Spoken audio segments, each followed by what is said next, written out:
पश्चिम बंगाल में पहले फेज में रिकॉर्ड 93% मतदान। 29 अप्रैल को दूसरे चरण का मतदान। तमिलनाडु में भी पहली बार 85% हुई वोटिंग। 4 मई को आएंगे नतीजे। बंगाल चुनाव के लिए चुनाव आयोग ने पोस्ट पोल के लिए जारी की नई गाइडलाइंस। तुरंत नहीं हटेंगे कैमरों से एसडी कार्ड। मतदान प्रक्रिया से जुड़े सभी रिकॉर्ड को सुरक्षित और पारदर्शी रखना मकसद। कांग्रेस अध्यक्ष खड़गे को चुनाव आयोग के नोटिस पर कांग्रेस का आया जवाब। मुख्य चुनाव आयुक्त ज्ञानेश कुमार पर लगाया सफाई को नजरअंदाज करने का आरोप। जवाब के लिए कम समय देने की कही बात। बिहार में बीजेपी के नेतृत्व वाली नई सरकार का फ्लोर टेस्ट। आज विधानसभा का विशेष सत्र बुलाया गया। सदन में बहुमत साबित करेंगे सीएम सम्राट चौधरी। राष्ट्रीय पंचायती राज दिवस पर कांग्रेस सांसद राहुल गांधी की पोस्ट। कहा, यह महात्मा गांधी के ग्राम स्वराज के सपनों को साकार करने की दिशा में एक मजबूत नींव। पूर्व पीएम राजीव गांधी के योगदान को किया याद। सीएम योगी पर सपा प्रमुख अखिलेश यादव का तंज। एक्स पर शेयर की सीएम की शेर के साथ फोटो। कैप्शन में लिखा, नकली शेर के साथ मुस्कान, असली देखे तो हो जाए धड़ाम।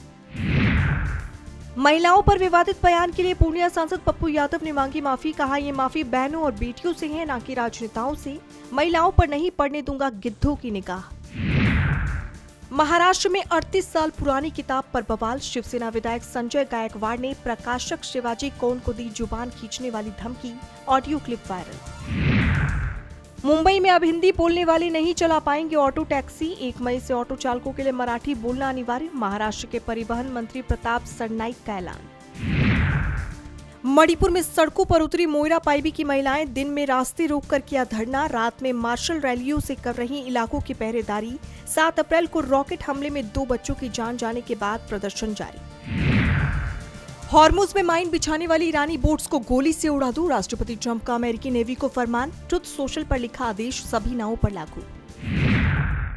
कभी भारत आकर उसकी खूबसूरती देखो। अमेरिकी राष्ट्रपति ट्रंप के नर्क वाले बयान पर ईरान का तंज। डेमोक्रेटिक पार्टी भी भड़की। इस्राइल लेबनान में 3 हफ्ते के लिए बढ़ा युद्ध विराम। अमेरिकी राष्ट्रपति ट्रंप ने किया ऐलान। इस्राइली पीएम नेतन्याहू की लेबनानी राष्ट्रपति आउन से जल्द होगी मुलाकात। पाकिस्तानी पीएम शहबाज शरीफ की बेटी दामाद को कोर्ट से मिली बड़ी राहत। भ्रष्टाचार मामले में गिरफ्तारी पर लगी रोक। पंजाब साफ पानी कंपनी से जुड़े मामले में कार्रवाई जारी।